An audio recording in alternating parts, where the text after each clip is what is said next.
और मैं तो ये कहना चाहती हूँ सबसे पहले कि ये दिवस हर रोज हमारे लिए स्पेशल हो, क्योंकि महिलाएं होती ही स्पेशल। अगर महिला नहीं है तो कुछ भी नहीं है। हमारा समाज है, परिवार है, घर है, जो भी है सब हमारा महिलाओं से है। जैसे ही एक बच्ची घर में जन्म लेती है, उसके कंधों पे शुरू से ही जिम्मेदारी डाली जाती है, जिसका मैं पूरा विरोध करती हूँ। ये बेटों को कहा जाता है नहीं, ये चीज खानी है तेरे लिए है, लड़की के लिए नहीं है। ये हमारी सोच सबसे पहले बदलनी चाहिए, क्योंकि हमें बेटियों के लिए हम कहते हैं, लेकिन हम अपने परिवार में ही भेदभाव करते हैं, जिसके विचारों में हमारों में परिवर्तन आना चाहिए। अब कानून से रिलेटेड जो है संबंधित जो बातें हैं वो मैं आपको बताना चाहूंगी कि सबसे पहले तो हमारे संविधान में अब हमें महिलाओं को 33% आरक्षण दिया गया है। उस आरक्षण में काफी सारी सीटें रिजर्व की गई हैं इलेक्शन लड़ने के लिए, और जिसको देखते हुए काफी सारी महिलाओं ने अभी चुनाव लड़ा भी है और जीता भी है, और समाज में आगे हमारी महिलाएं आ भी रही हैं। दूसरा, हमें कानून ये देता है कि हमें 2005 में कानून हमारा आया घरेलू हिंसा से संबंधित, जिसको कि हम घरेलू हिंसा में पहले क्या होता था कि कहीं भी अपनी शिकायत करने कोई महिला जाती थी, थाने वाले कहते थे बैठ जाओ बाद में देखेंगे, अरे तुम्हारी गलती होगी, तुम्हारा सब कुछ होगा।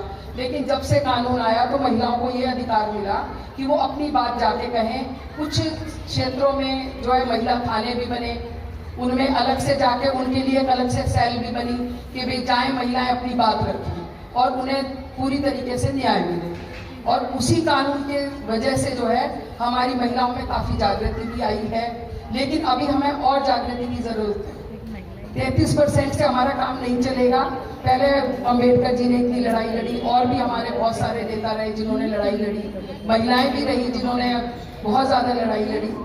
जब हमें ये कहा जाता है कि महिलाएं बराबर हैं, तो हमें 50% आरक्षण क्यों नहीं? हमें 50% आरक्षण ही मिलना चाहिए। अगर हम पुरुषों के बराबर माने जाते हैं, हमें 33 पे क्यों रोका जाए? इस बारे में तो हम लोगों ने एक सुप्रीम कोर्ट में PIL भी डाली हुई है कि भाई हमें भी आरक्षण मिले। और अभी शुरू में ही लेटेस्ट में ही अभी हमारे जो है चुनाव हो रहे हैं, जैसे हमारे सारी कोर्टों के, उसमें भी हमने सुप्रीम कोर्ट से ये ऑर्डर करवाया है कि सब तरह कोर्टों में क्या होता है कि जी वहाँ पर सारे पुरुष रखते हैं और वो जीत जाते हैं और महिलाएं हमारी रह जाती हैं।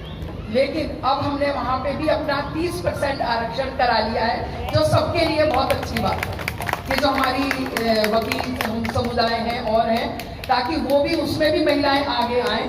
और जुडिशरी में भी हमारी में ये 30% आरक्षण हो गया है कि महिलाओं को भी अधिकार है कि वो उसमें 30% उनको लाना ही पड़ेगा, चाहे कुछ भी हो जाए। जिस तरह से संविधान में हमें दिया गया है उसी तरह सभी जगह सभी क्षेत्रों में दिया गया है।